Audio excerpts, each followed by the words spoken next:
بسم اللہ الرحمن الرحیم۔ آج کی BBC اردو کی ویب سائٹ پر دو خبریں ایسی ہیں کہ جنہوں نے پاکستان کے عوام کو چونکا بھی دیا، تفکر اور تدبر کی وادیوں میں سرگرداں ہونے پر بھی مجبور کیا اور سوچ کے کئی نئے زاویے بھی کھول دیے۔ ان میں پہلی خبر بھارت کے چندریان 3 کی چاند کے جنوبی قطب پر کامیاب لینڈنگ تھی۔ یہ بھارت کے لیے ایک خوش کن لمحہ تھا، بھارت کے 1 ارب سے زائد عوام کے لیے، اور انہوں نے اس کامیابی کو سیلیبریٹ بھی کیا، اور اس کامیابی کی خوشی میں نریندر مودی نے قوم سے خطاب کیا اور کہا کہ یہ صرف انڈیا کی نہیں بلکہ ہم سب کی کامیابی ہے، اور ہمارا نظریہ یہ ہے کہ دنیا ایک قوم ہے اور ہمارا چاند کا مشن خلائی تحقیق کی جانب ایک مثبت قدم ہے۔ نریندر مودی فرط جذبات میں کہہ رہے تھے کہ انڈیا مستقبل میں بھی اپنی جو خلائی تحقیق ہے اسے چاند سے آگے لے کر جائے گا اور جلد سورج پر بھی تحقیق کے لیے اپنا مشن بھیجے گا۔ بھارت اس دعوے میں کس حد تک کامیاب رہتا ہے اور اس کامیابی کو بنیاد بنا کر اگلی کامیابیاں کس طرح حاصل کرتا ہے، یہ تو ابھی قبل از وقت ہے اس بارے میں کوئی پریڈکشن کرنا، لیکن بہرحال یہ بھارت کی ایک کامیابی ہے اور بھارت نے اپنی ایک دھاک بٹھا لی ہے دنیا میں۔ اور کیونکہ خود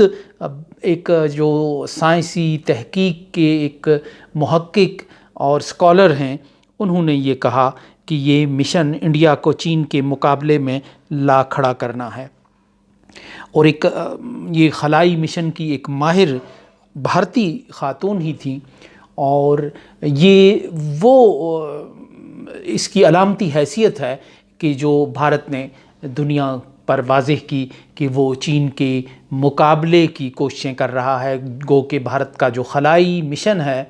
وہ چین کے مقابلے میں بہت چھوٹا ہے، لیکن بہرحال وہ اس میدان میں بھی چین کو کمپیٹ کرنا چاہتا ہے، وہ ہار نہیں ماننا چاہتا، وہ شکست قبول نہیں کرنا چاہتا، اور یہی سب سے بڑی کامیابی ہوتی ہے کہ آپ شکست قبول نہ کریں، آپ ذہنی طور پر شکست قبول نہ کریں، آپ عملی طور پر شکست قبول نہ کریں۔ یہ تو ایک خبر تھی۔ اس کے نیچے BBC اردو کی ویب سائٹ پر ایک دوسری خبر تھی جس کی سرخی یہ تھی کہ پاکستان کا جو پاسپورٹ ہے دنیا کا چوتھا بدترین پاسپورٹ بن گیا ہے، اور پاکستانی جو پاسپورٹ ہے وہ 101ویں نمبر پر ہے، یعنی اس کی مضبوطی، اس کی حیثیت دنیا میں 101ویں نمبر پر ہے، اس کا درجہ اس نمبر پر ہے، اور یوں یہ دنیا کا بدترین پاسپورٹ اسے کہا جا رہا ہے۔ پاکستانی پاسپورٹ پر پچھلے 5 سال کی نسبت مشکلات دگنی ہو گئی ہیں، یعنی یہ سبز پاسپورٹ جو 70 کی دہائی میں یا اس سے پہلے جو زمانہ ہم نے دیکھا نہیں ہے، صرف تاریخ میں پڑھا ہے، ایک فخر کی، ایک مسرت کی اور ایک اعتماد اور اعتبار کی علامت ہوتا تھا، آج یہ پاسپورٹ اس حد تک بدنامی کا ایک سمبل بن گیا ہے، حالانکہ اس کے جلد پر اس کا جو ٹائٹل ہے وہ اسلامی جمہوریہ پاکستان ہے، اور اسلام کا نام بھی کندہ ہے اس پر، اور یہ پاسپورٹ آج پاکستانیوں کو بیرونی دنیا میں شرمسار اور شرمندہ کرنے کا باعث بن گیا ہے۔ اس میں نہ اس پاسپورٹ کا قصور ہے، نہ ملک کا قصور ہے، نہ اس نام کا قصور ہے، نہ اس رنگ کا قصور ہے، بلکہ قصور پاکستان کے ان پالیسی سازوں کا ہے جو 75 سال سے اس ملک میں ایسی پالیسیز اپنائے ہوئے بیٹھے ہیں جو بدلتے ہوئے وقت کا نہ ساتھ دیتے ہیں، نہ خود بدلنا چاہتے ہیں، نہ لوگوں کی تبدیلی کی خواہشات کو اکاموڈیٹ کرتے ہیں، ایکسیپٹ کرتے ہیں، جگہ دیتے ہیں اپنے اس فریم کے اندر، اپنے اس خانے کے اندر، اپنی اس سوچ کے دھارے کے اندر، نہ اس کو سموتے ہیں، اور اس کا نتیجہ یہ ہے کہ پاکستان زوال کی راہوں پر لڑکتا جا رہا ہے، ہر شعبہ زوال کا شکار ہے۔ اب لے دے کر پاکستان کی سیاست اور معیشت ہی تھوڑی بہت جن کی سانسیں اور نبضیں چل رہی تھیں، اب پاکستان کے جو بہترین شہ دماغ منصوبہ ساز ہیں، انہوں نے اس طرح کی کاریگری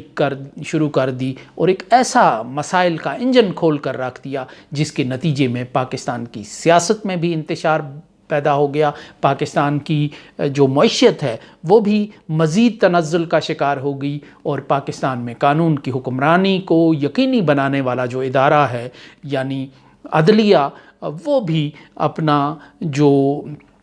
ایک حیثیت ہے، اپنی اہمیت ہے، وہ کھو بیٹھی۔ اب جب سے بھارت نے چندریان 3 کا کامیاب تجربہ کیا ہے اور چاند پر یہ چاند گاڑی اتری ہے، تو اس کے بعد سے پاکستانیوں کا جو غم و غصہ ہے، پاکستانیوں کی جو فرسٹریشن ہے، وہ واضح طور پر جھلک رہی ہے تبصروں میں، وہ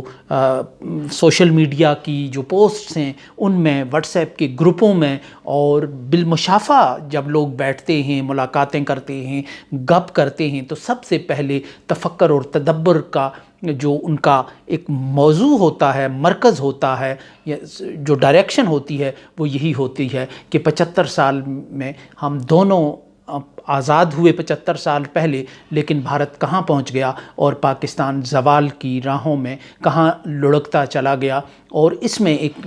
اضافہ، جب چندریان 3 کی کامیابی ہو رہی تھی تو جو مانسیرا الائی کے علاقے میں جو وہ ڈولی کا جو واقعہ ہوا اور اس میں ایک ناکام آپریشن چلتا رہا دن بھر، تو اس نے مزید اضافہ کیا ہے۔ یوں بھارت کی چونکہ ایک رائز کی طرف جا رہا ہے، ایک عروج کی طرف جا رہا ہے اور ترقی کی طرف جا رہا ہے، جوں بھارت ایک سٹیپ بڑھائے گا، پاکستانیوں کی فرسٹریشن، ان کا غصہ اور بھارت کے ساتھ خود کو کمپیئر کر کے پھر وہ اپنی جو قسمت ہے اس پر ان کا رونا دھونا وہ بڑھتا چلا جائے گا۔ یہ ایک نیچرل سی بات ہے، فطری سی بات ہے، اور یہ رونا دھونا کب تک جاری رہے گا؟ یعنی جب تک بھارت آگے جا رہا ہے اور پاکستان مسلسل پیچھے جا رہا ہے، یہ رونا دھونا جاری رہے گا پاکستانیوں کا، اور اس میں بڑے سخت مقام بھی آئیں گے کہ یہ فرسٹریشن، یا تو اس فرسٹریشن کو قابو کر لیا جائے گا، ہمیشہ کی طرح پاکستانی بس روتے دھوتے زندگی گزارتے رہیں گے، یا یہ فرسٹریشن کسی وقت بھی پریشر کوکر کی طرح پھٹ سکتی ہے۔ اس